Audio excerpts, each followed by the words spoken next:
Assalomu alaykum. Tepa qismidan bir qarich mayin gafri qilingan pastani gafri qilmanglar. Chunki o'tiroq bilanmi, ployka bilanmi jingala qilganda uncha chiroyli chiqmaydi xvosta. Quloqdan quloqqacha bo'lgan qismini har doimgidek olib qo'yamiz.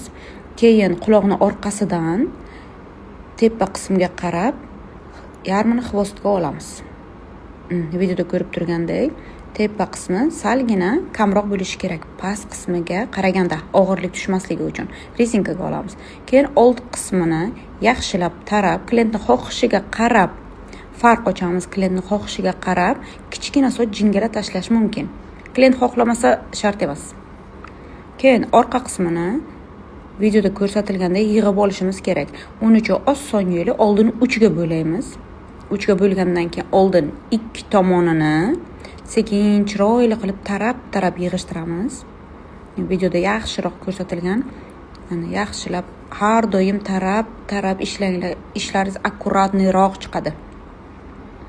Oldin shpilka bilan, keyin chiroyli qilib prelist bilan uzor bergandan keyin nevidimka bilan zichlab qo'ysak bo'ladi. Xuddi shunday ikki tomonini polniy zichlab bo'lgandan keyin endi tepa qismiga keldik. Tepa qismini ham xuddi shunday qilib yig'ishtirib olamiz. Nevidimkaga olingan sochlarni tepadagi xvostimiz rezinkasini yopish uchun, akkuratniy chiqish uchun akkuratniy o'rab chiqamiz. Mana qarang, toza ishlanglar. Qo'llaringizni vos qilib ishlanglar. Keyin orqadagi ozgina sochchasini nevidimka bilan zichlab qo'yamiz. Har doimgidek zichlash payti akkuratniy zich turishi uchun nevidimkani krest holida zichlab qo'yinglar. Yaxshiroq turadi. Soch silliq-ku, sirpanib ketmasligi uchun. Keyin akkuratni tepa отдельно, past отдельно bo'ldi. Endi xvostning tepa qismini ozdan olib nachos berishni boshlayman. Nachosni yaxshilab e'tibor bering. Doim nachos faqat tagiga qarab borsin. Tepasigacha nachosni har xil qilib tashamanglar. Faqat tagiga zichlab qo'yinglar bo'ldi. Ozdan. Men qattiq nachos bermayapman. Ozdan faqat tagiga qistirib qo'yyapman bo'ldi. Qarang, tezlashtiryapman chunki video sig'maydi. Shuning uchun tagiga nachos berasizlar. Ozdan sal prelist tepasida, ko'p emas, qottirib tashamanglar prelist bilan. Ozdan. Endi tepani olib qo'yib, endi pastni nachos berishni boshlaymiz.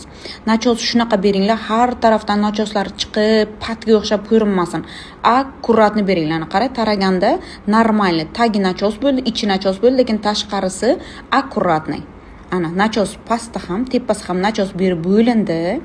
Endi pastki qismini sloy olib ployka bilan o'rashni boshlaymiz. Har bitta ploykasini ham birma-bir ko'rsatishga harakat qildim. Endi ikkinchi sloyni ham xuddi shunday. Ploykasi hammasi bir tomonga qarab aylantirmanglar. Ikki tomoni har doim o'rtaga qarab aylansin. Hozir chap qo'limdan, keyin o'ng qo'limga qarab, ployka ichkariga qarab jingalasi aylanyapti. Salgina sovutib bo'lgandan keyin sochni yoyaman.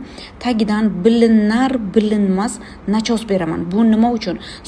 Sochni salgina ochgan payti ochilib, o'rtalari titilib ketmasligi uchun. Chunki sal nachos berganda soch bir-birini ushlaydi.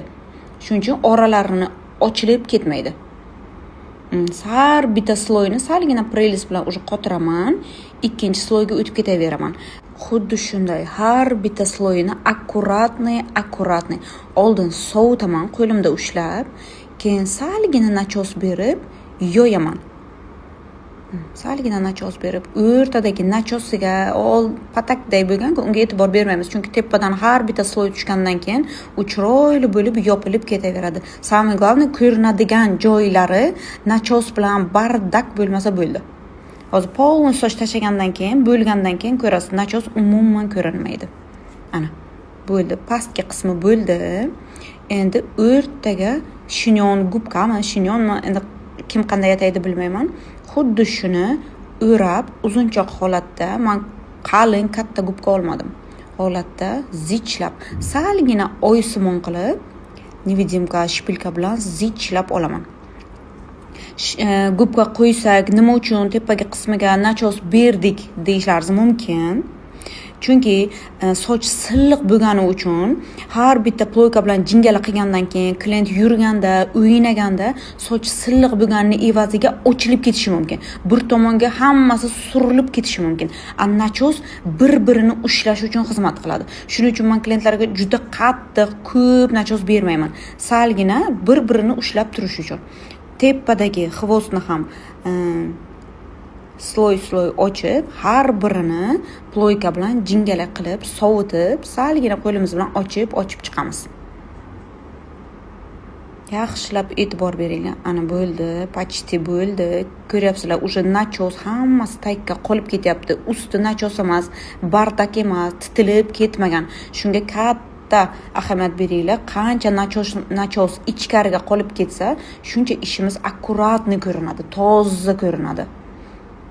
Har doim qo'llaringizni sal taft bilan ishlanglar. Har bitta sloyi chiroyli chiqqandan keyin prelis bilan qotirib qo'yinglar.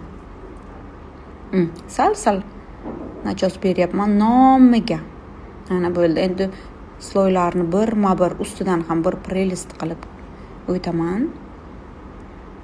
Tayyor holati. Bo'ldi. Kimga yoqqan bo'lsa klass, yana ko'p videolar kutib qo'yinglar. Xayr.